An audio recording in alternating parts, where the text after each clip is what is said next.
Good evening, residents of Everett, Washington. I would like to call to order the Everett City Council meeting of March 9th, 2022. In accordance with the Governor's Healthy Washington guidelines and to protect city employees and members of the public from transmission of COVID-19, the City Council is conducting our weekly council meeting remotely.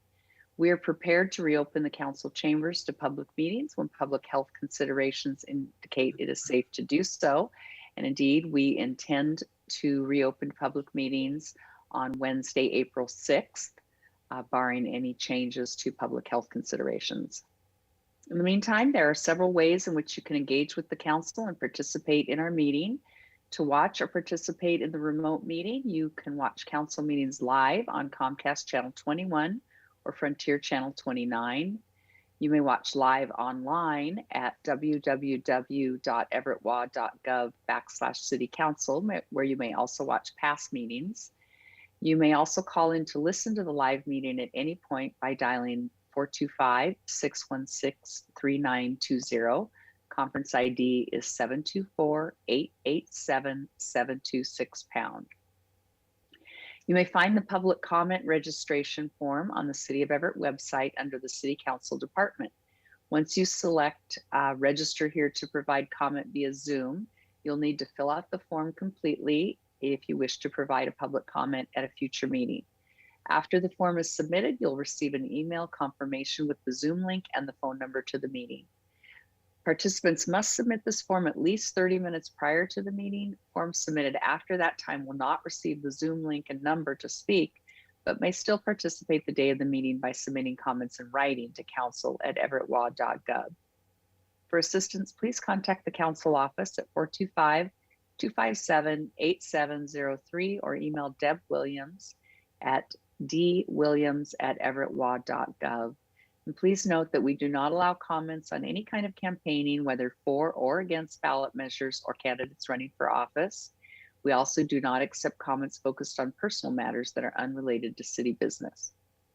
Outside of our meetings, members of the public are always welcome to contact council members or provide comments or concerns on any matter via email at council@everettwa.gov or by calling the City Council office. Clerk, will you please take the roll? Mayor Franklin. Here. Councilmember Fossey. Here. Councilmember Ryan. Here. Councilmember Schwab. Here. Councilmember Zarlingo. Here. Councilmember Vogely. Here. Councilmember Toohey. Here. President Stonecipher. Here. And I would like to lead the Pledge of Allegiance.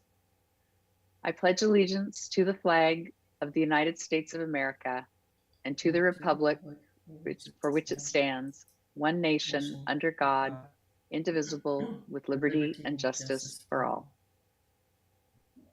And I'd like to call on Councilmember Toohey to read the land acknowledgement. Thank you. The City Council wishes to acknowledge the original inhabitants of this place, the Tohookchee people and their successors, the Tulalip tribes. Since time immemorial, they have hunted, fished, gathered on, and taken care of these lands and waters. We respect their sovereignty, their right to self-determination, and honor their sacred spiritual connection with the land and water. We will strive to be honest about our past mistakes and bring about a future that includes their people, stories, and voices to form a more just and equitable society. Thank you. Do I hear a motion for approval of the minutes of the March 2nd meeting? Councilmember Ryan, so moved. Vogely seconds. We have a motion and a second to approve the minutes. Clerk, will you please take the roll? Councilmember Fossey. Yes. Councilmember Ryan. Yes. Councilmember Schwab. Yes. Councilmember Zarlingo. Yes. Councilmember Vogely. Yes. Councilmember Toohey. Yes. President Stonecipher. Yes. Thank you. And we'll move on to Mayor Franklin. Good evening, Mayor. Good evening, council members. It was such a beautiful day today. So I hope if you had a moment to get outside in the sun, I know I just took about 5 minutes and just felt like a breath of fresh air. So hope everyone else got to enjoy it. And then it is my honor to invite Chief DeMarco forward to introduce 7 new Everett firefighters. Thank you, Mayor. Good evening, Council. Dave DeMarco, Fire Department. We're going to try to do the introductions digitally with 7 new firefighters from 7 different locations. So we'll see how it works out. And in the background, PIPA is ready to put up their photo if they don't appear. The 7 firefighters we're about to introduce have finished 6 weeks of internal Everett Fire Department training and 12 weeks of Snohomish County Fire Training Academy. And in the last 2 weeks have joined the suppression companies serving in the city of Everett. They're going to finish the next 9 months of their probation doing field training in suppression. All of Everett firefighters are also certified as EMTs. All 7 of these candidates came to us as EMTs certified elsewhere. One of them is actually a registered nurse and working on the equivalency for EMT right now. So the first name is Joshua Ditzenberger. Josh, if you're able to turn your camera on.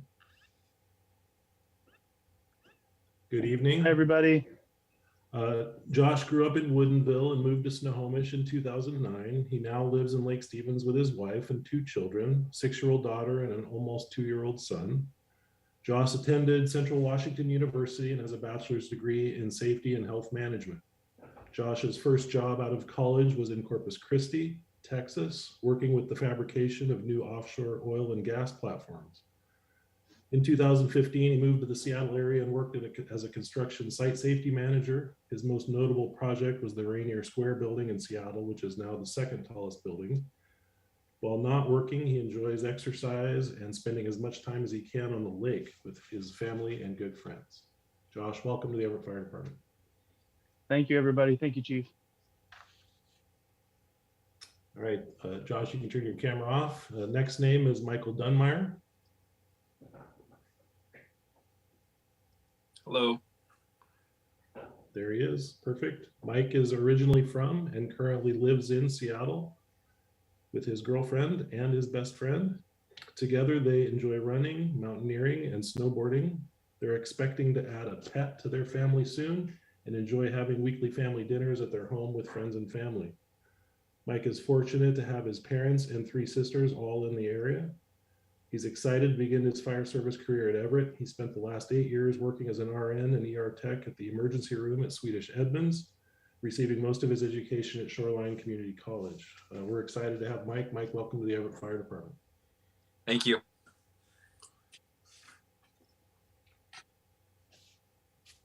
All right, next up is Elizabeth Hagan. We'll see if she was having some technical trouble, I think.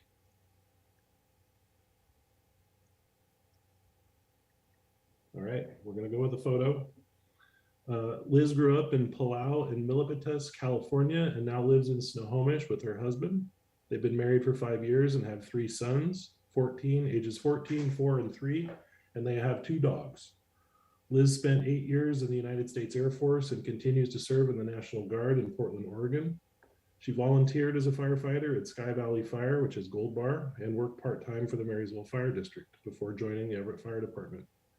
In her free time, Liz enjoys working out, reading, snowboarding, and home do-it-yourself projects, and traveling and adventuring with her friends and family. We're really excited to have Liz join the department.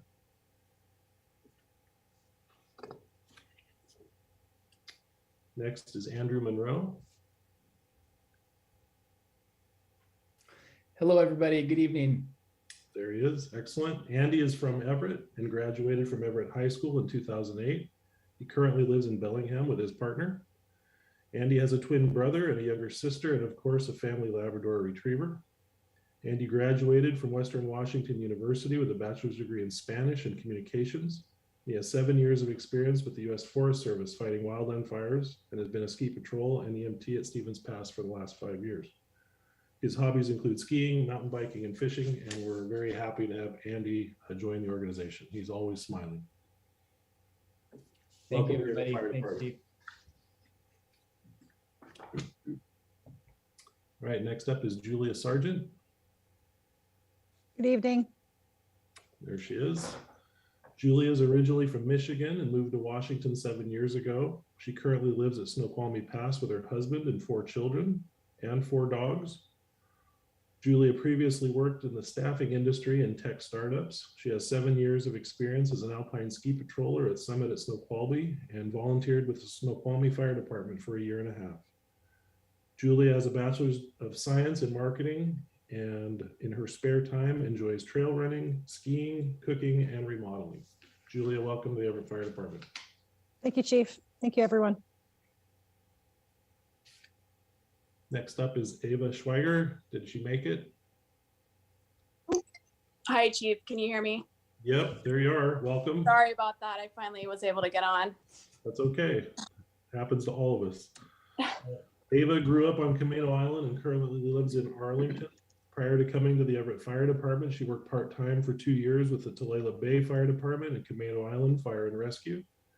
Ava has her fire science degree from Everett Community College, and she enjoys boating, traveling, going to concerts, exercising, and playing sports. And we're very happy to have Ava. Ava, welcome to the Everett Fire Department. Thank you, Chief. All right, and our last new member tonight is Danny Volesky. Hello. And there he is.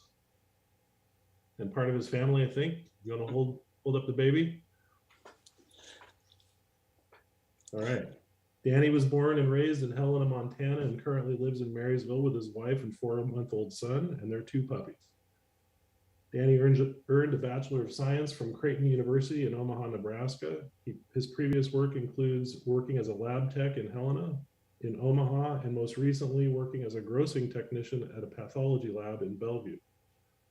Danny comes to the Everett Fire Department with no previous fire service experience. He's very grateful for this opportunity. He's ready to learn and get to work serving the community. In their spare time, he and his family enjoy taking their kayaks out, exploring the water, and fishing. Danny, welcome to the Everett Fire Department. Thank you, Chief.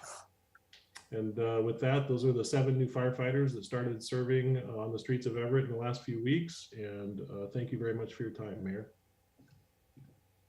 Thank you, Chief. I just want to say welcome to all of our new firefighters. I did see some of you, I think, when I visited a training class, and just great to have you. Welcome to the team. And I'm not sure if President Stonecipher would like hand it back to you. Thank you. Thank you, Chief DeMarco. So nice to see we've got 7 new firefighters joining our force. I would like to, at this time, go down the council list to see if any of our council members would like to make some comments. And we'll start this evening with Councilmember Fossey. Thanks. As far as comments to our wonderful new firefighters. Yes, absolutely. Chief DeMarco, wonderful job on doing the recruiting. So this is very exciting, and a big welcome to you all. I am so excited that you are getting to join in this wonderful city and kind of see the gem we have here. Aside from Andy, you already know how wonderful Everett is, but to everybody else, I know you'll fall in love with this place just like we have. So big welcome. Thank you. And Councilmember Ryan. Yeah, huge welcome to our new firefighters. So glad to see you all. I had a chance to tour the South County Fire Training Facility, maybe 6 months ago or so. And yeah, it is no small feat for sure. So I know Everett's in really good hands. And so just a big welcome to everybody joining tonight. And in light of Women's History Month, I also wanted to share an extra special welcome to our new female fighters that are joining, and just really grateful for everybody's willingness to serve. So thank you so much. Thank you. Councilmember Schwab. Well, 32 years I was in your position. So this is a great experience for me to be in a different role. It was one of the best decisions that I ever made to join the fire service and to serve the city of Everett. So welcome aboard. It's an honor to have you. Thank you. Councilmember Zarlingo. Yeah, welcome. I'll add my words to that, and I'm happy to see the range of experiences and education and training we have in the firefighters. I know, given what Everett may face in the future, we may really value and need those various experiences. And was interested to see some background in wildland firefighting with friends and family in places like Santa Rosa and the Boulder, Colorado area. I know that wildland firefighting perspective and experience may be sadly helpful for us even in these urban and suburban environments. In any case, great to see you. Congratulations to the chief for such great recruiting. I'm happy to have you here. Welcome to this wonderful city. Thank you. Thank you. Councilmember Vogely. Well, all of those words and my very own special welcome. And I do hope to see you out there, but only by waving to you in the apparatus and engines and EMT vehicles, etc. I do not want your help. But, you know, if I need it, then I definitely want it. Other than that, awesome. Good to see you all. Nice to meet you all, and welcome. Thank you. Councilmember Toohey. Yeah, just want to welcome each and every one of you to the City of Everett and our fire force. And I want to thank the chief for really doing a great job on diversity, and really appreciate that. I know it not sometimes isn't easy, but I think you did a great job. So I'm really thrilled with that. So welcome aboard, everybody, and we hope to see you. Just not taking care of us. That's all. Thanks. Thank you. And I'll just echo all the comments that my colleagues have said and more. I appreciate very much your decision to join the Everett Fire Department. We've got great leadership there with Chief DeMarco, and I know you'll have a very long and happy career with us. And Chief, congratulations. And also thank you for getting those restrooms built into some of our fire stations so that we can accommodate more women in our force. I appreciate that we're moving forward in this capacity. So thank you and congratulations to everyone. Thank you. And with that, President Stonecipher, I have no further comments tonight. Just great to see all our new firefighters and some of their families with that beautiful baby. So that's all I have tonight. Thank you, Mayor. We'll move on to our council comments and liaison reports, and we'll go back to the top of the order with Councilmember Fossey. Oh, thanks. I don't have too many comments this evening. I was able to attend the Puget Sound Regional Council Growth Management Policy Board, where they appointed our own council member, Megan Dunn, as the vice chair. So that was nice to see the representation there. And they kind of just did a deep dive into the regional housing strategy implementation plan. Other than that, I was able to attend the Cultural Arts Commission. And so I also have a few dates to throw out there for folks that people might want to mark their calendars for. The Everett Music Initiative Fisherman's Village Music Fest, May 19th through the 21st. And then there's going to be Art in the Park, and that's Bayside Neighborhood is doing that. And they are doing it April 9th through 11 to 3. And it's at Clark Park. They're going to have some music that's playing and a food truck, and there's going to be art there. So that sounds like a lot of fun. I was able to also go and attend the Riverside neighborhood meeting. And they had a very riveting discussion on permitting ADUs. And so you can always call the planning department, and they'll give you an overview of all of those kind of the outlines of that. But it was a very interesting discussion to listen to. And then they also talked about their party in the park that they're doing May 14th from 10 to 12 at Garfield Park, celebrating new improvements at Garfield. There'll be a scavenger hunt too. And then they have their National Night Out August 2nd. And that's it for my comments. Thank you. Councilmember Ryan. No comments or updates from me tonight. Thank you. Councilmember Schwab. Just real quickly, the Budget and Finance Committee met this evening, and we started the process of exploring different funding mechanisms and potential to bring back to this body to review. So we have a lot of meetings to look forward to this year and a lot of heavy lifting. That's all. Thank you. Thank you. Councilmember Zarlingo. One report generally from the Health District, I'm part of the Board of Health.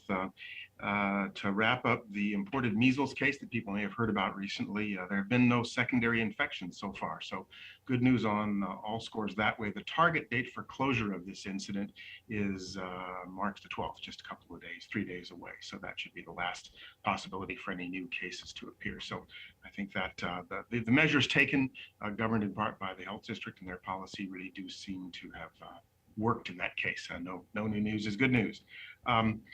Dr. Spitters gave an overview of some dramatic improvements in the numbers. You've probably heard about it in the press. That includes things like case rates, positives, hospitalizations, infections in schools, and that sort of thing. And also, encouragingly, the hospital census is down to levels before Omicron.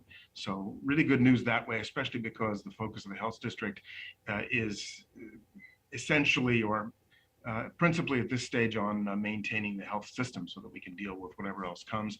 And this also allows people to get the kind of elective care they may have been deferring.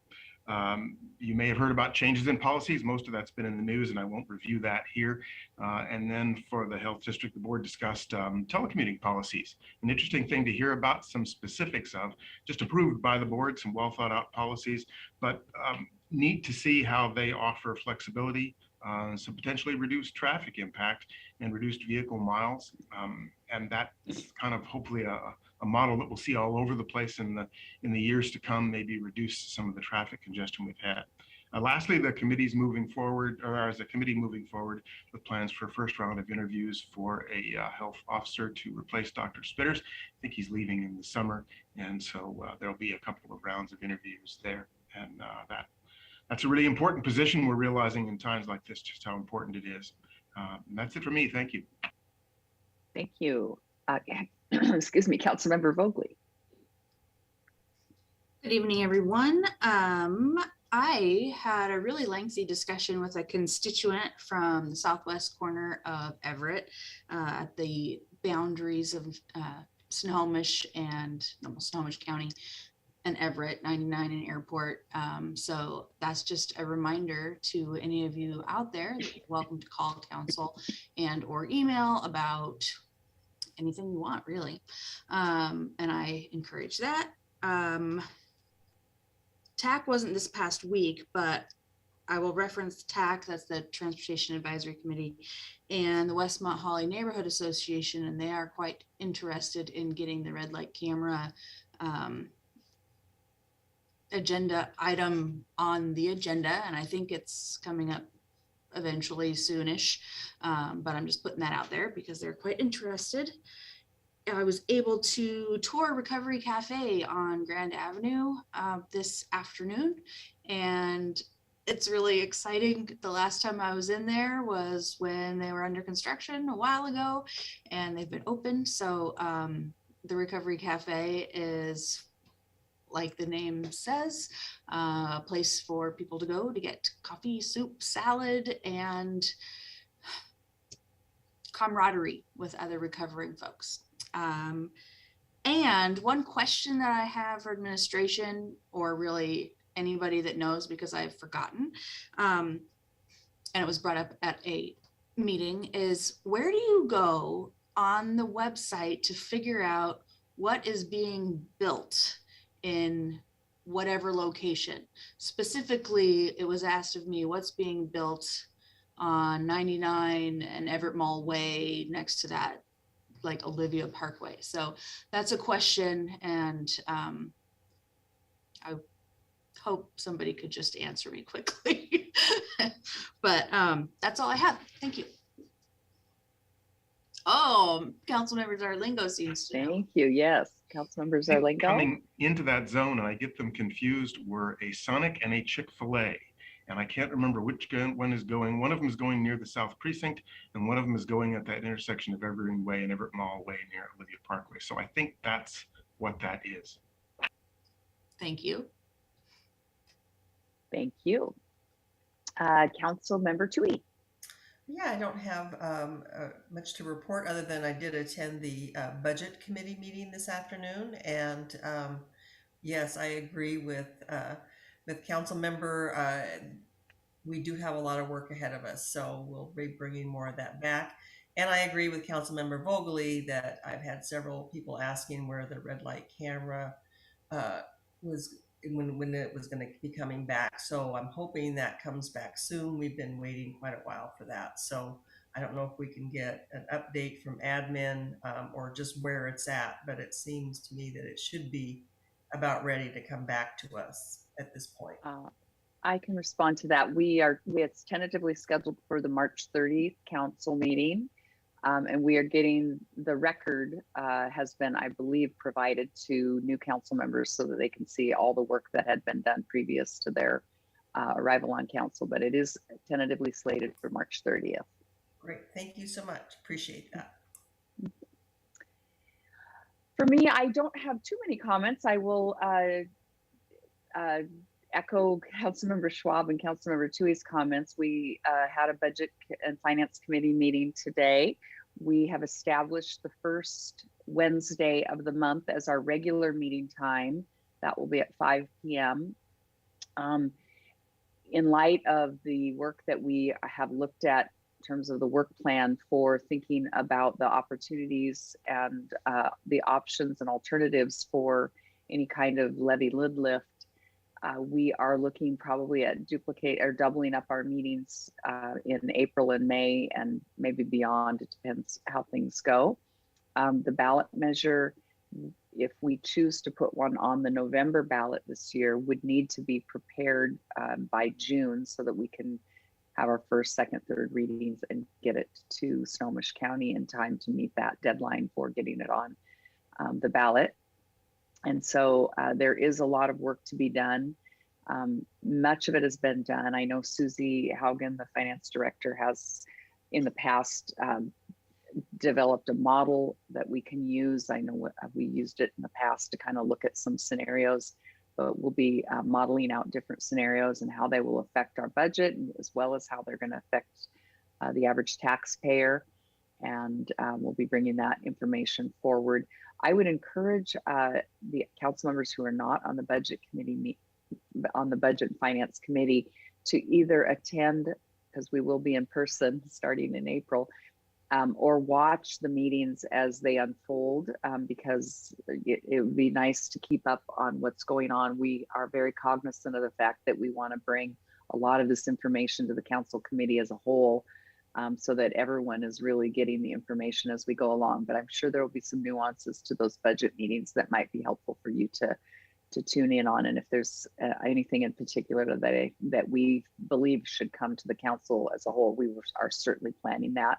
We will also look at having maybe a more comprehensive workshop once we have enough information that we feel like, okay, it's packaged up and we can bring that forward. So there's a lot of work to do on that over the next several months.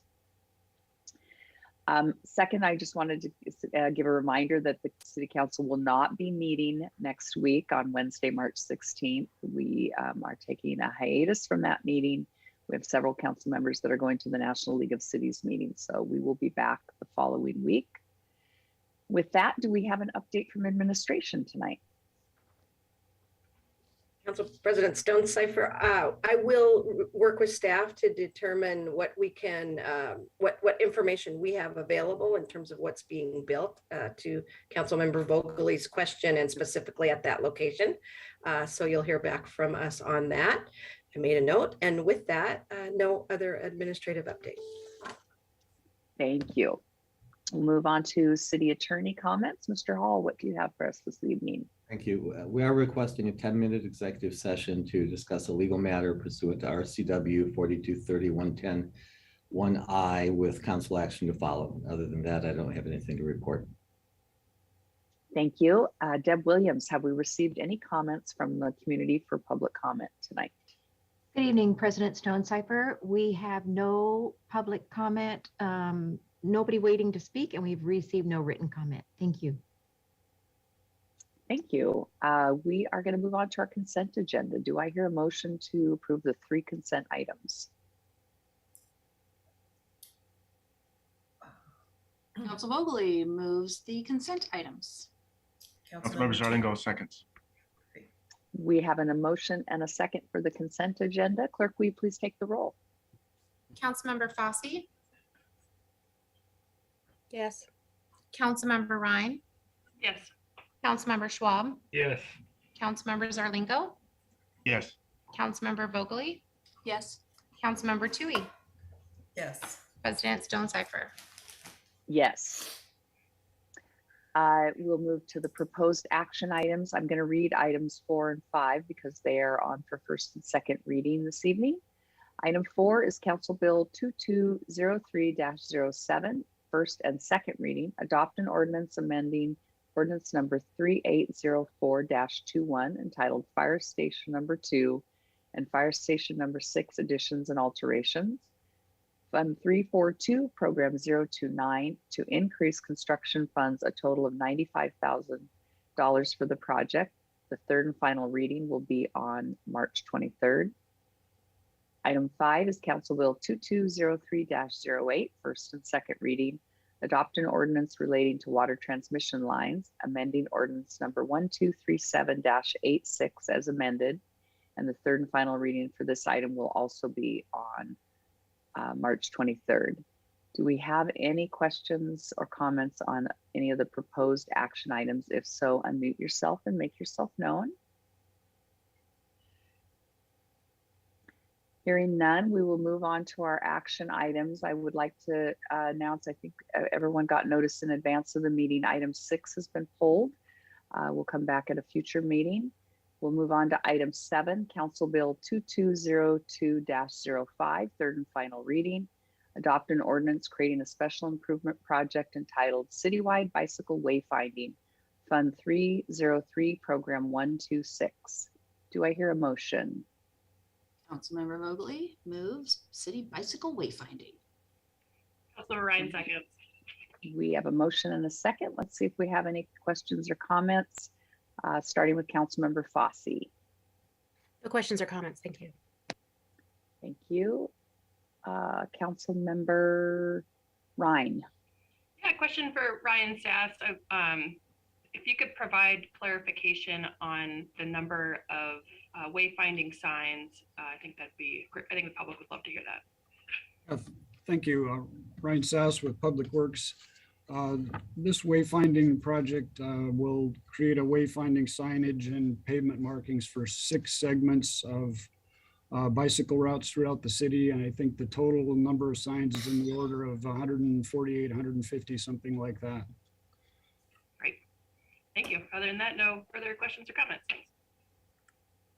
Thank you. Councilmember Schwab. Thank you. No questions or comments. Councilmember Zarlingo. No, I think we had good explanations and discussion of this in previous meetings, and just happy to see something in the newspaper a couple of days ago about potential future connections to the east, because one of the things I think that really encourages bicycle travel, which can help make sense of these improvements, is larger connections to other things. The network is the thing, and I'm happy to see that go forward. Thank you. Thank you. Councilmember Vogely.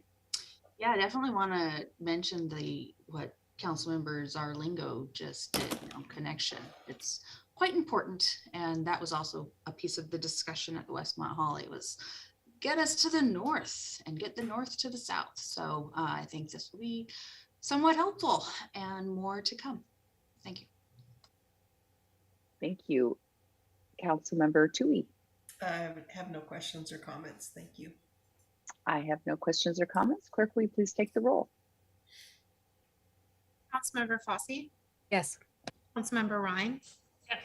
Councilmember Schwab, Yes. Councilmember Zarlingo, Yes. Councilmember Vogely, Yes. Councilmember Tui, Yes. President Stone Cipher. Yes. Item 8, Council Bill 2202-06, third and final reading. Adopt an ordinance creating a special improvement project entitled Fulton Street Bicycle Pedestrian Corridor, Fund 303, Program 125. Do I have a motion? Councilmember Ryan so moves. Vogely seconds. Thank you. We have a motion and a second. Let's see if there are any comments or questions. Councilmember Fossey. Yes. Once you begin the design layouts and the whole process, is there going to be any, I guess, public involvement back and forth as regards to any of that kind of process and the parking and whatnot. Just like a little clarification on that. Yeah, certainly. Ryan Sass again with Public Works. Yeah, we will certainly have outreach to the affected stakeholders and through the TAC as well, once we have design alternatives for people to look at. Okay. All right. Thank you. Certainly. Thank you, Councilmember Ryan. And a quick clarifying question for Ryan again. For this project specifically, will it be shutting down the street to motorized traffic, or will it be implementing bike lanes, designated bike lanes only? It could be any of those things. I think the way it was anticipated is a bike lane or other means of having dedicated bike facility. But the alternatives to be considered certainly could include the idea of a non-motorized street. I don't think that was the original project intent, because there are businesses along that corridor. Okay, great.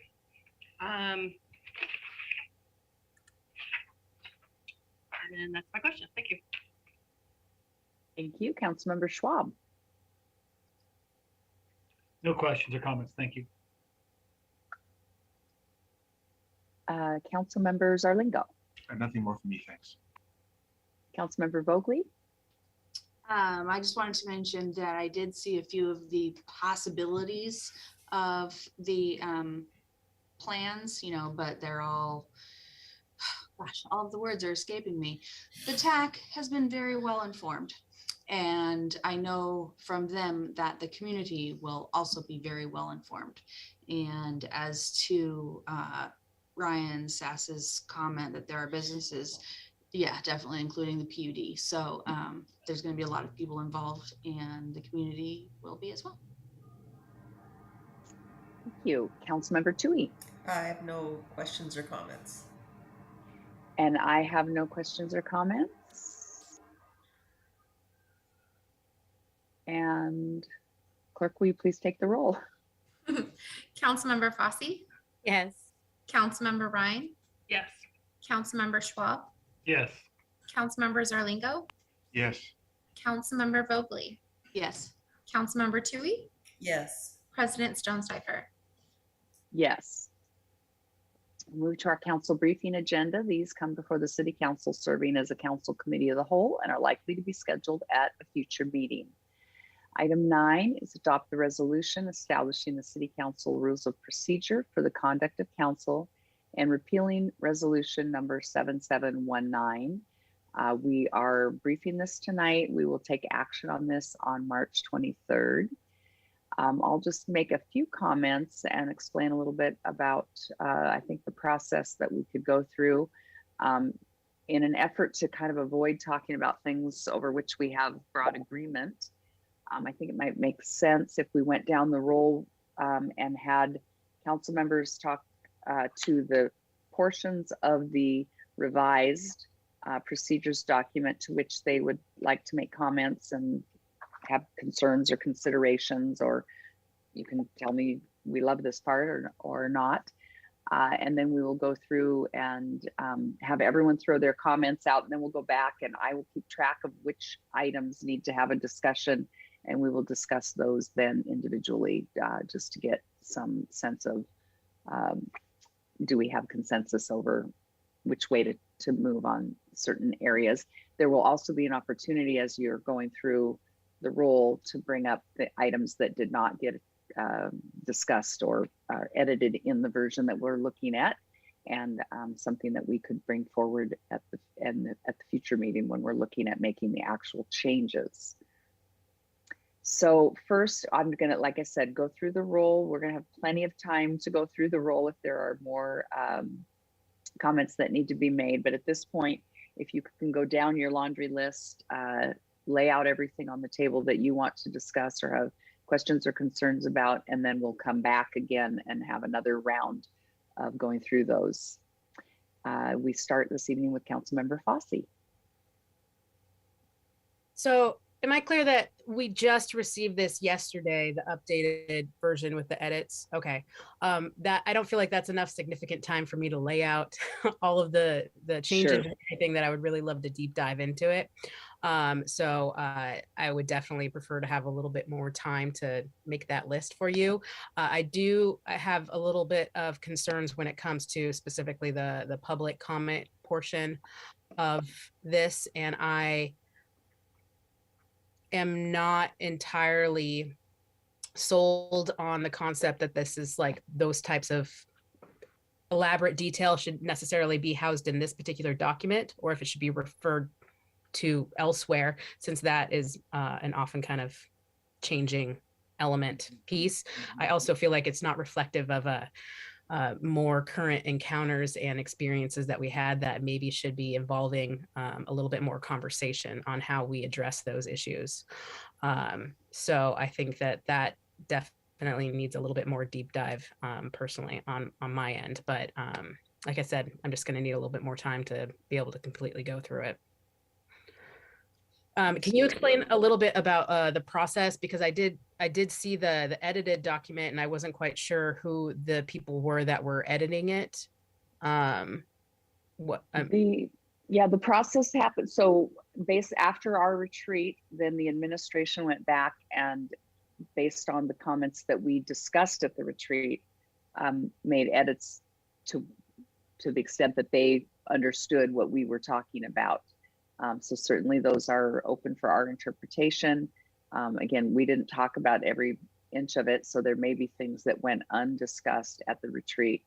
But certainly, again, all language is really at the purview of the council. So if there's something there that doesn't look right or that didn't get addressed that we need to address, that all can come forward for our consideration. Okay, thank you. We'll move on to Councilmember Schwab.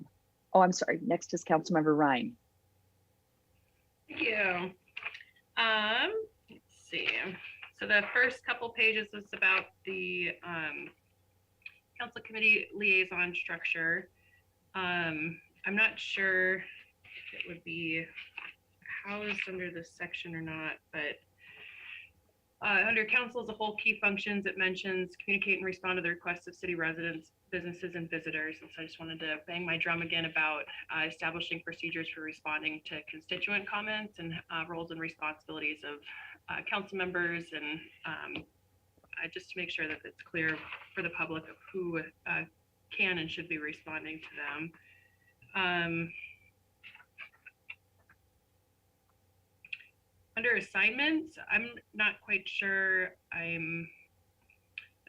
So assignments, there's the first bullet, and then the second bullet says councilmember participation on the liaison committee structure is voluntary. I feel like maybe voluntary doesn't quite seem like the right word here. I feel like it should be expected or even maybe something else, but I just wanted to raise that I think that all of us should be participating. I don't think it should be voluntary based.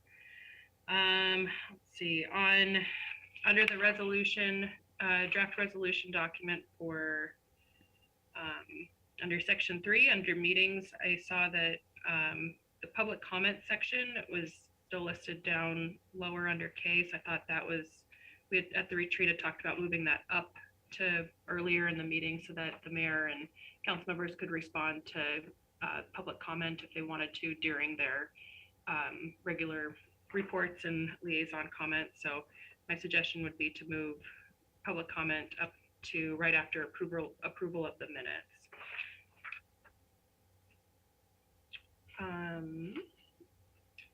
Under section 5, public comment, section 5, subsection C.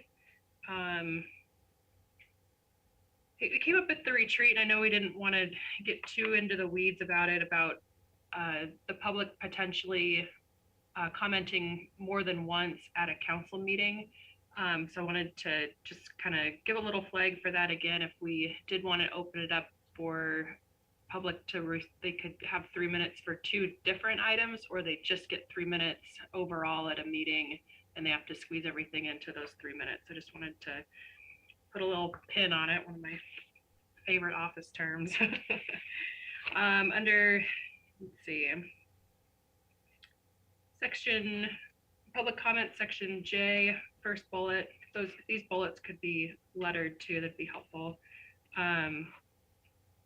Public comment must be relevant to city services instead of city council services. I think it should be more broad about the city in general, instead of city council specifically. I was struggling a little bit about the third bullet under section J, and a lot of individuals' comment period may not be used for purposeful delay, including remaining silent or engaging in other activity without conveying a discernible message. I've been in public comment sessions before where folks purposefully leave their last minute or two just as like a purposeful act of letting what their words resonate and let it sink in and think about it, or maybe even as a sign of respect for whatever matter they might be speaking about. So I wanted to allow for that it's a person's 3 minutes that they can do whatever they want with. Let's see. And then the fourth bullet under that same section, section J, mentions unreasonably repetitious of previous comments by other speakers. I don't know if it would be, I would prefer to allow folks to really drive home their point when like, there's a group of people and they all support something, that to give them the opportunity to show support for one specific thing, even if it is a number of people all speaking in favor or against something. And under section K, it mentions that it's the fourth bullet down. If an individual is in violation of public comment rules referenced in the council procedures resolution 2 or more times, I would like to increase that to 3 and to allow people just more of a chance to I feel like it should be like a 3 strikes you're out kind of a thing instead of just 2, just to give a little bit more leeway for that. And then that same section also mentions that they're barred from participating in public comment at a future meeting, but I'd also like to include that it's okay if they still want to include written comments to forward for council review.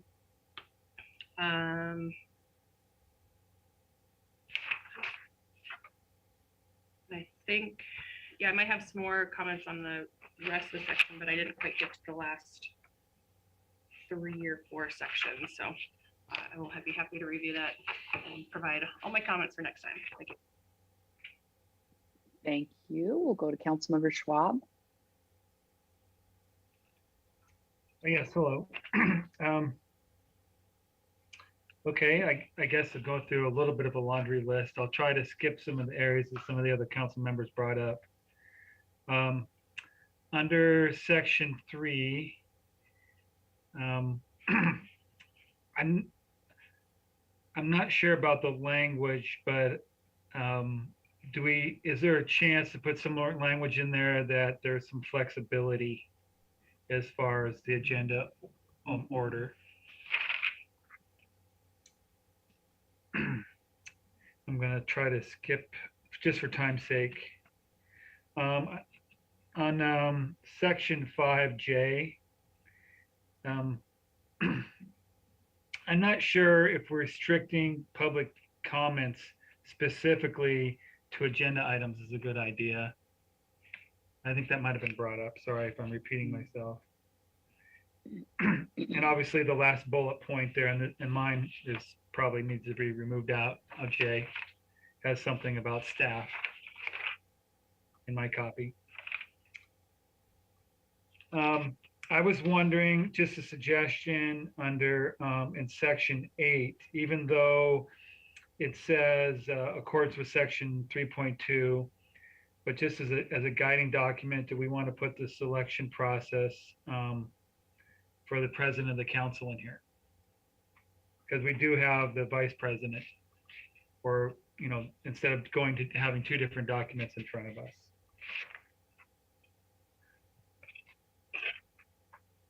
And then there was, if you go to section 11, when it talks about council subcommittees, I'm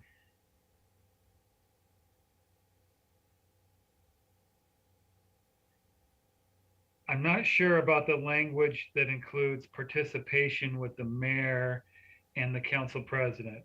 I'm looking more of the word of collaboration. In some of the wording, in essence, it's saying that the mayor has to agree to it. Obviously, we want the mayor to agree to it, but it's a council function.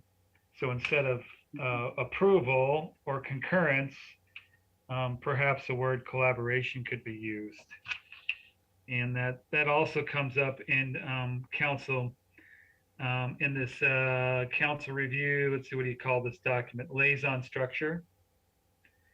I would prefer that the word collaboration be used instead of concurrence or approval. That includes areas of minutes, and determining the number of committees under assignments.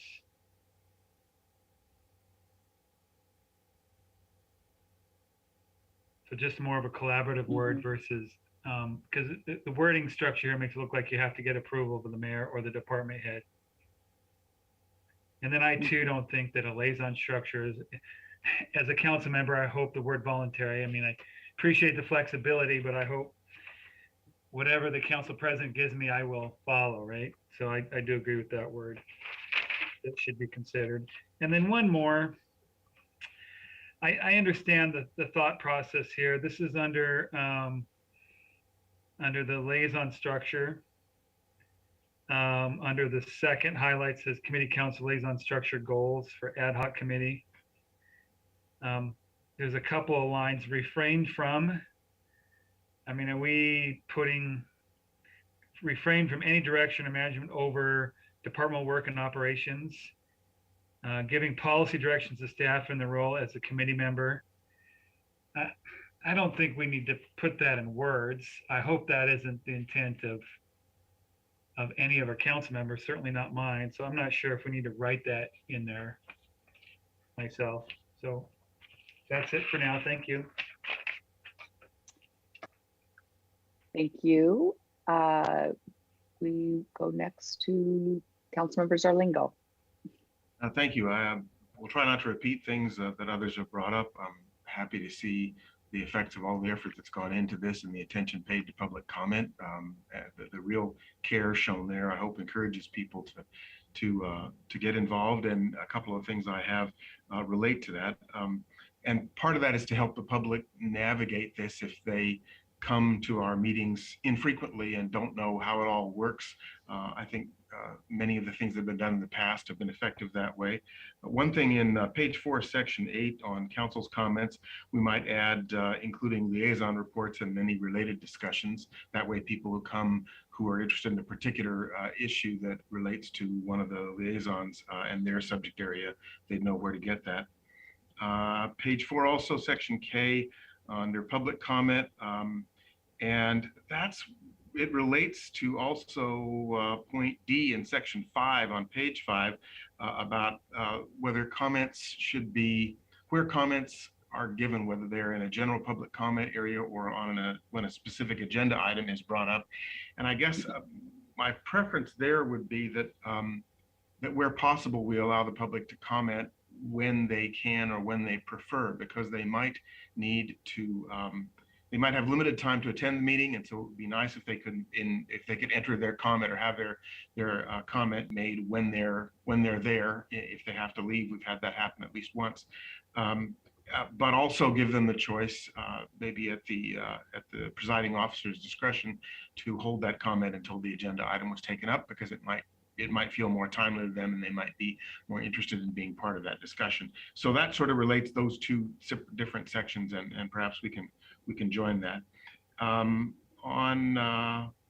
Let's see, in page 6, section F, maybe consider having the timing and the length of public comments, have that be up to the discretion of the presiding officer in consideration of what kind of public comments, timing, and involvement was expected. But also that if any of those essentially those rules and limits, whatever they are, if they are adjusted, that's made clear at the beginning of the meeting, so people know for the rest of the meeting what to expect and can adjust their timing and their involvement.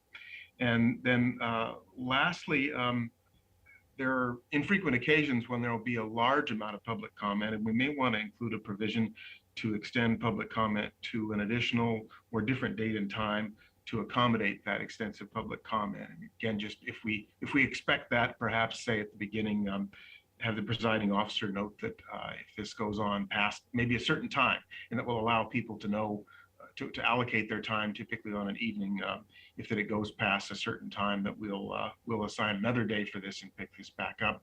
Again, just trying to make this as hospitable to public comment as possible.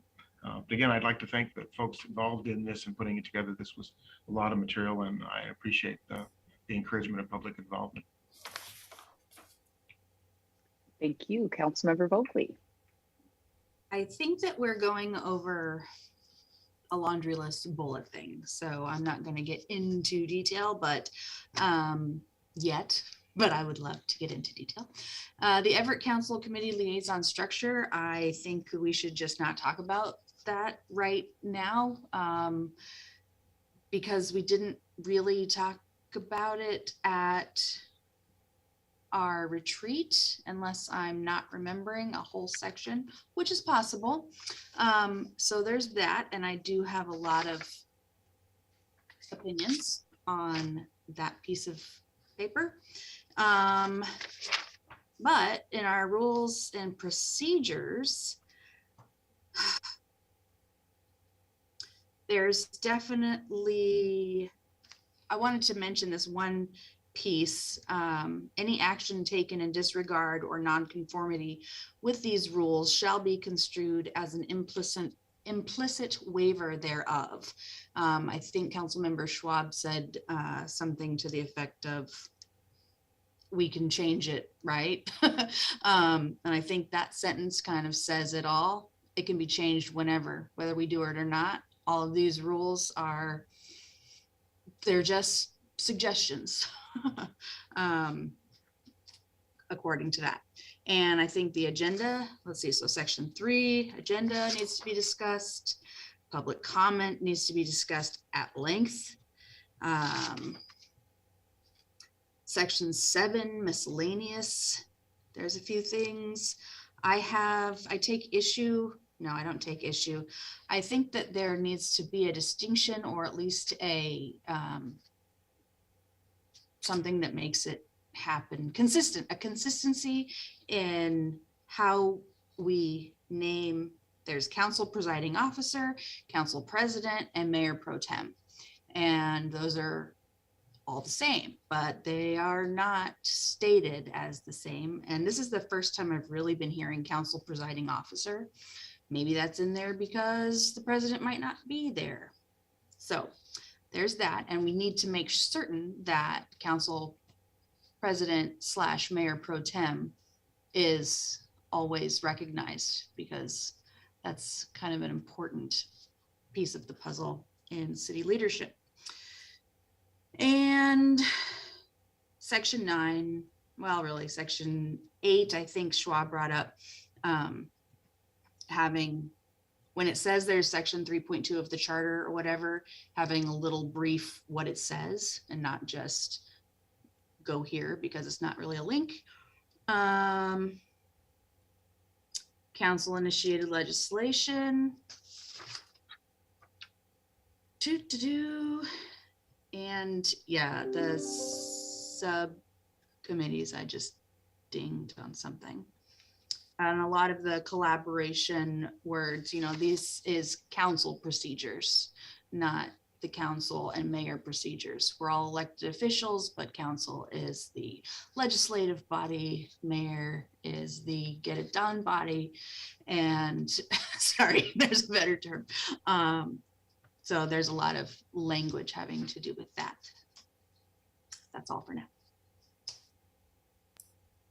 Thank you. Councilmember Tui. Thank you, Council President. I don't have a lot more to add. I think everybody brought up quite a few good points for us to consider.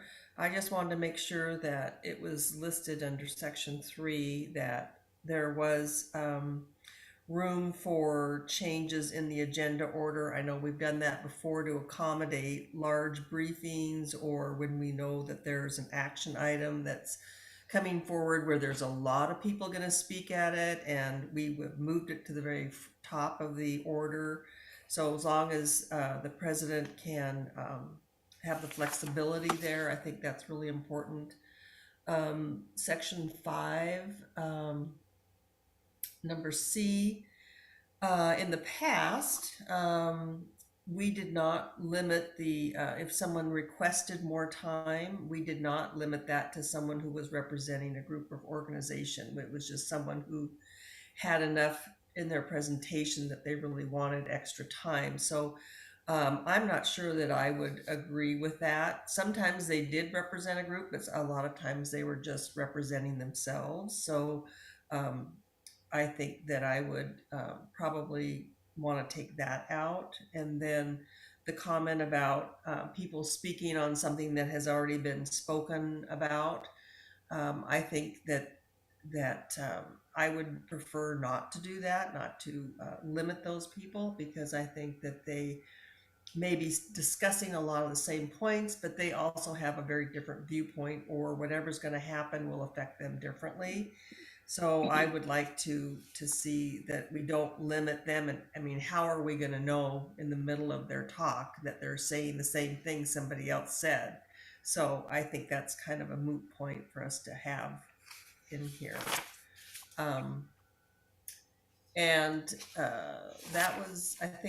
Those were the main things that I didn't think were covered that I wanted to talk about tonight. Thank you. Thank you. And I have some specific items that I think would require some wordsmithing for me to get around it. But I agree in general with much of what has said. I guess I want to talk more broadly about the agenda. I do believe that it's helpful if that can not be so cast in stone, and maybe be sort of, this is the way it should be unless the council president determines otherwise. There are times when you have big items on the agenda where you want to, maybe put those up first or make some change to the agenda to accommodate things that may or may not happen on a regular basis, but just something unusual. And it'd be nice to have the ability to do that. It's also possible that we could have that be occurring after approval from the body. I think with regard to public comment, my philosophy on public comment, first of all, I think that one of the primary reasons that we hold a public meeting is so that the public can come and comment. Otherwise, if it was just a matter of passing legislation, who cares? We could do that behind closed doors, let everybody know what we did. But the fact that we are holding a public meeting is because we are inviting the public to watch us work and to comment on our work. And so anything that infringes on their rights or ability to comment, makes it hard for them to comment, provides excessive limitations on comments, is, in my mind, defeating the purpose of why we are holding public meetings. The other thing to remember about public comment, in my mind, is that if you look at any list of the top most fearful things that people say scare them the most, public speaking is really right there at the top for most people. So I think oftentimes people come to our meeting, they're nervous, something is important to them, they have prepared their comments, and sitting in the audience, they don't notice that someone else has said the same thing that they were going to say. And since they were prepared to make their comment, they will. And I wouldn't want to gavel someone down because they're being repetitive with something that someone else said. I think it's also instructive for council if multiple people say the same thing, that there is, some overwhelming public sentiment that is an important an important point to be made. So I think there's some language that we could wordsmith in there with regard to the number of times someone can speak. There have been many times when, for example, when we would have the Planning Commission zoning change docket items on our agenda, that people would come and comment on multiple items there because they're in their neighborhood and they want to let us know that they don't like the zoning or the comp plan amendment changes that are coming before us. So I think allowing someone to speak on multiple items on the agenda seems reasonable to me. My experience of late, obviously COVID notwithstanding, has been that like we have a dearth of public interest in our meetings. So I'm trying to make it harder for people to comment. Doesn't make a lot of sense to me. So I think there's some areas where I would probably loosen the language there, and certainly would never require it to be restricted to items that are on the agenda. And then with regard to elections of council president and presiding officer, vice president, I think we need to think about if we want to have a timeline for that. I noticed that February 1st was chosen for the vice president. There are some important reasons to have the council president selected early in January, especially if you want to get liaison assignments assigned and get people working on city business. And so I know that new council members have this year experienced some delays in just getting organized. And I think that to the extent that we can facilitate that organization early in the year, that'll be better off for all of us. This year it was different because we were coming up with a new process for our liaison assignments, and that just kind of led to a delay. But we certainly want to make sure that the council president is elected in early in January so that work can start happening, but never before January, because we want to make sure that the new council is seated, and that in the past was a concern. The subcommittee process, administration drafted some ideas for the subcommittee. I think we should all take a look at those. I totally appreciate Councilmember Fosse's comment about having received this earlier this week and not really having time to look at that. So please, council members, take a strong look at the subcommittee piece. It's not going to be part of our council procedures, but because it is an important part of what we're doing, let's make sure that we aren't documenting anything there that we don't want to have documented, because it will be a document that at a later date will live on beyond us. I think that's all I had. There's some minor detailed documents or some minor detailed wordsmithing changes that I would make in this document. So I would like to propose that at this time, I take the comments that I heard tonight, and of course, if anyone wants to send me anything by email, also I can take a look at that and come up with yet another edited version of this that we can look at our over the next couple of weeks. We may not be ready to act on this on the 23rd. This may get pushed out to the 30th so that we have more time to be thoughtful about some of the detailed language that is in here. And so I would like to take another crack at this, having heard feedback from council members, bring forth another draft of this with some other additional amendments. And then we would take that up on the 23rd for either a conversation or action. If we're not ready to act on that, perhaps we could table it and then it would come back on the 30th. Does that sound like a reasonable approach? I'm just going to ask council members to weigh in here, unmute yourself and make yourself known if that, oh, I see hands. Zarlingo has hand up first. Councilmember Zarlingo. Since Councilmember Schwab brought it up, this is page 4, section 2. Any action taken in disregard or nonconformity with these rules shall be construed as an implicit waiver thereof.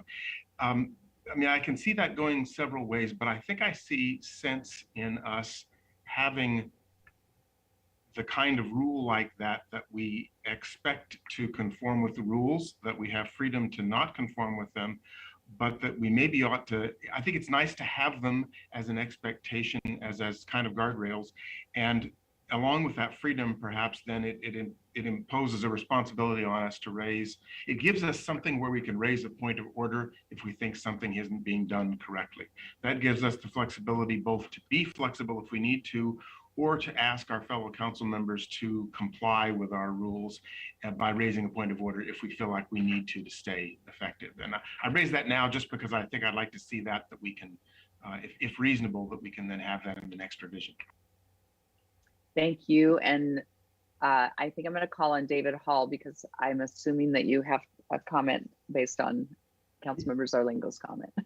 I do. And the reason for that provision is to make sure that there isn't an opportunity for people to bring challenges later to council actions, nitpicking the procedures and claiming that you didn't follow precisely your procedures.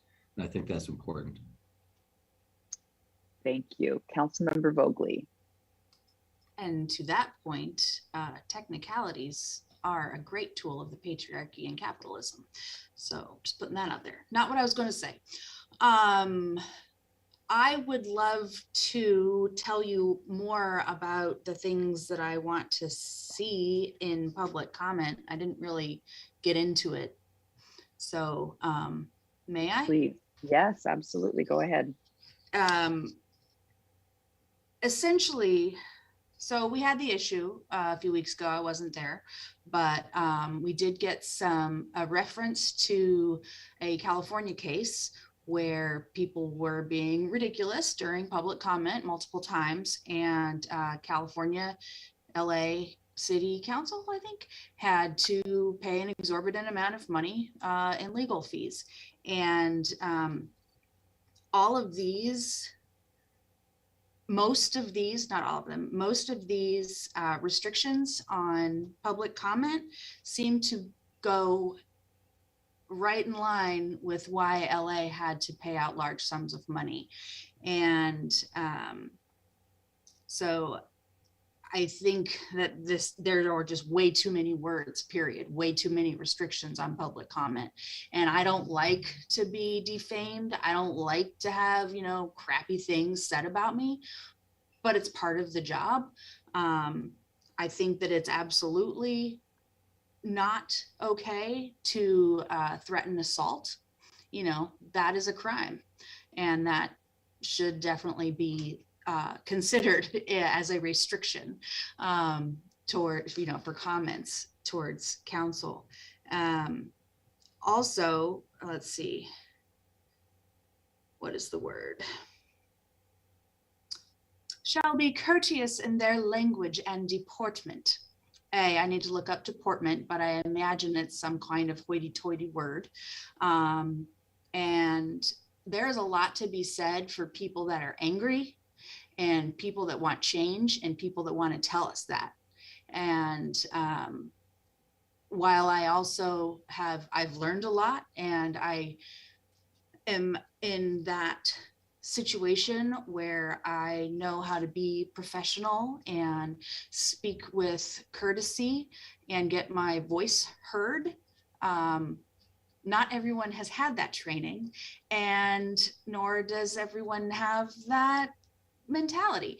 So taking people's voice away, if they A, have a physical voice, and B, have some serious issues that they need us to hear, I think is too restrictive. So I think I can leave it at that, because public comment is public comment, and we need to hear it, and we need to hear it. And I think, like Councilmember Ryan said, sometimes silence speaks volumes, and there's large points to that. So I'll leave the public comment section at that. Thank you. Thank you. We will go down the roll again for another opportunity to comment on how we move forward or any specific comments having heard other council members. We'll start back with Councilmember Fossey. Just of preference on how you receive our edits and our comments, that the details of that. Would you prefer to have a red line document on your desk? Would you prefer to have a Google Doc with suggested changes? Yes, I think if you can provide either a bulleted list that references the sections, that would be helpful. Or if you want to do a red line version, send that over and we will compare and edit that way. Okay, and then either would be helpful. Okay, and then I guess along with what Councilmember Bogley had said with regards to that first kind of section of the committee liaison structure, where did that come from? That was administration's analysis, or kind of setting down the committee structure as they understand it. It is a separate document. It is not necessarily part of the procedures, but it was part of just getting on paper what, as administration saw it, how we are moving forward with the council committees. So we should review it. If there are edits to that, we definitely need to make those, because it is a living document that will survive us, assuming this process survives us. I mean, the whole thing can go up in flames again at a later date, but we should certainly look at that and see, does this reflect how we are understanding that these committees, at least at this time, are going to work. Okay, thank you. Council President. Yes, Mayor Franklin. Yeah, thank you. So first of all, I wanted to be clear that any of your edits or comments should go to Deb Williams, who will be the person working on this moving forward. Administration did our best to put together this information based on both what we heard at the council retreat, and as President Stonecipher said, what staff understood. Lori Cummings and others took the lead on going, okay, these are the 8 committees, this is how they're working, let's put that on paper, because it was really a conversation that Brenda and I had. Okay, this is the new structure that because it's very different than the structure we had in any previous thing. So we have no written guidance for that. So we did our best to draft that for your review. And now it is all in your hands. So I want to be very clear about that. So please share any of your edits to Deb Williams, not administration. And then I just wanted the opportunity to talk about public comment briefly. I also support public comment, transparency, giving the public every avenue to speak to us. I do think it's important to have some guidelines. We've had people cuss. We've had people use incredibly aggressive, foul, derogatory, slanderous language towards staff and council members. And I think that that is not the way to have a successful meeting. Oftentimes it leads to a really negative experience for other people. We've had families with children in the room waiting to speak, and then somebody using atrocious language and very aggressive tone makes it an unsafe environment. So as you're thinking about that, I want you to think about those situations. And I also know that although it is your council meeting, all the staff report to the mayor, and I want to make sure that I'm providing a safe work environment for the staff that are also required to be at these meetings, and part of these rules impact my staff team and what makes a safe work environment for them as well. So please keep that under consideration as you are working on these procedures. Thank you. Thank you, Mayor. We will go to Councilmember Ryan. Thank you. I don't have much more to add. I did want to just give another mention. It came up at the staff retreat too. Councilor Vogley brought it up about when a person providing public comment signs in, that at that point on the sheet that they're using, that they could indicate whether they wanted to provide public comment at the beginning of the meeting or specifically for an item. So I just wanted to bring that up again, as I think that's a really great idea, and I think that should be used. Yeah, other than that, I finished reading the document, and yeah, otherwise I think it looks good, and don't have any other comments other than what I already provided. Thank you. Thank you. And I think Deb Williams has been working with administration about updating the request to give comment. And so when we come back to this matter, I'll also make sure that council sees a copy of that form that people are asked to fill out, because that was one of the questions that they'll be including on the form is, do you want to wait until the item comes up? Or would you like to give it at the beginning of the meeting for public comment? Because I think there may be some people who just don't have time to wait around until, item 24 or whatever it is. I will go to Councilmember Schwab. Yes, I do want to just make a couple of more comments. One is Council members Arlingo and I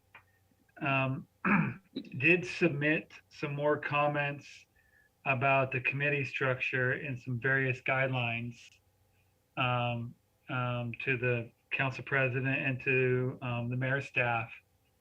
So that's kind of how this committee structure document got in here. So I also want my hats off to the mayor's staff.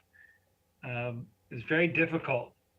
I think we could have spent another 2 hours during our retreat to discuss these issues. So I'm very thankful that the mayor's staff put this together, and I see this more of a baseline, a working document that we can continue to make improvements and changes on. And I agree, it may take more than a couple more weeks. So I'm thankful that there's so many hands and minds thinking and processing this. It's really important. So I think this is just a baseline, and we have more work to do. Thank you. Thank you. Councilmember Zarlingo. Just a brief note to Mayor Franklin's comment. I think that those of us who choose to run for public office understand that implicit in that is the requirement to occasionally have a thick skin and weather the slings and arrows. But I don't expect our city department heads or staff to be subject to that kind of thing. I don't want to see it. I can contemplate raising points of order if I see that kind of thing, because I just don't think we should do that. So I take that very seriously. And as Councilmember Schwab had said, we worked with also with Lori Cummings on this to develop these things. I think a lot of great work's been done. I'm happy to see that, and I think we're closing in on something here. I see general agreement and a great acceptance and encouragement of public comment. We'll just need to have consistent and workable rules around that. Thanks. Thank you. Councilmember Vogely.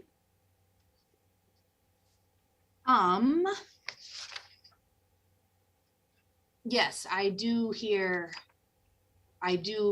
what is being said about respectful conduct and especially safety of the community. I mean, right now we're on Zoom, so nobody's going to physically assault us. I mean, Deb, just kidding, that was horrible.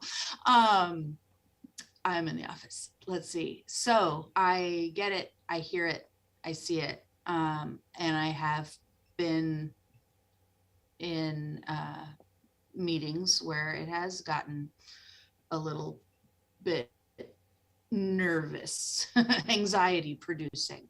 So I get it. And I think for the most part, people are fairly respectful.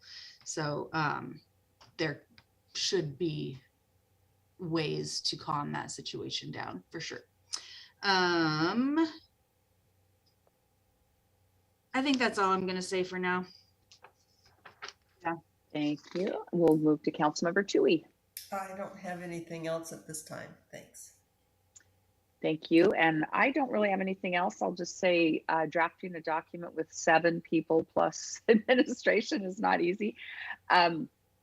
Okay, so I will work with Deb Williams to get another draft out. We will put it on the agenda for the 23rd. please hear from me that that is not a firm deadline. If we all just have a kumbaya and that looks great, everything's perfect, we can act on it then. If not, we can table it for a future meeting. We can make edits and changes. I prefer not to make the sausage at the meeting. So if there are enough things in the document that don't look quite right on the 23rd, I'll probably push us to table it so that we can get a document that doesn't need a lot of amendments from the dais, because I think that can be difficult, especially if if it's just one little thing, fine.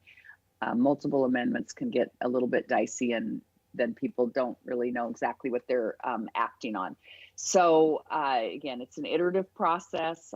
We do need it. I also wanted to say to Councilmember Schwab and Zarlingo, my apologies for not mentioning that you were initiating a lot of the council committee language. And so appreciate very much your work on that and working with administration.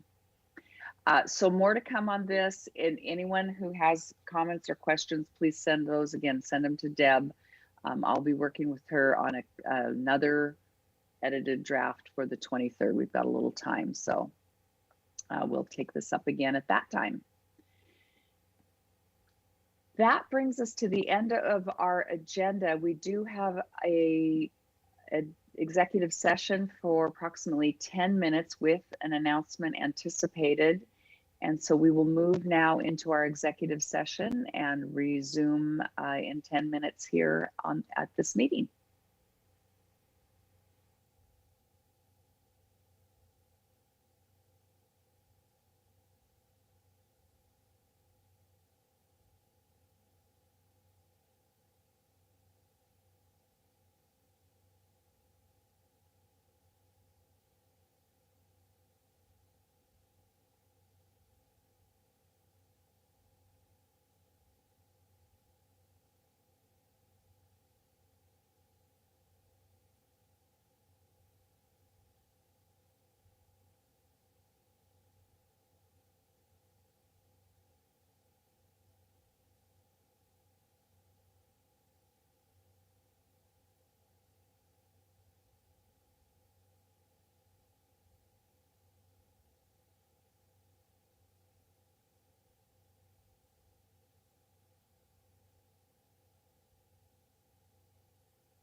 Good evening. The council is back from its executive session, and we are here to act on a matter. I'll ask council or City Attorney Hall to provide us with the proposed action. With former employee John Stokes in the amount of $140,000. We believe that given the cost of litigation, this settlement is in the best interest of the city. So we're hoping, Council President, that you will call for a motion to authorize the mayor to execute a settlement agreement with John Stokes in the amount of $140,000 contingent on plaintiff's attorney completing the required paperwork. Thank you. Do I hear such a motion? Councilmember Zarlingo makes that motion. Thank you. Do I hear a second? Councilmember Schwab, second. Thank you. We'll go down the roll to see if there are any questions or comments, starting with Councilmember Fossey. No questions or comments. Thank you. Thank you. Councilmember Ryan. No questions or comments. Councilmember Schwab. No questions or comments. Councilmember Zarlingo. No questions or comments. Councilmember Vogely. No questions, no comments. Councilmember Tui. No questions or comments. And I have no questions or comments. Clerk, will you please take the roll? Councilmember Fossey, Yes. Councilmember Ryan, Yes. Councilmember Schwab, Yes. Councilmember Zarlingo, Yes. Councilmember Vogely, Yes. Councilmember Tui, Yes. President Stonecipher.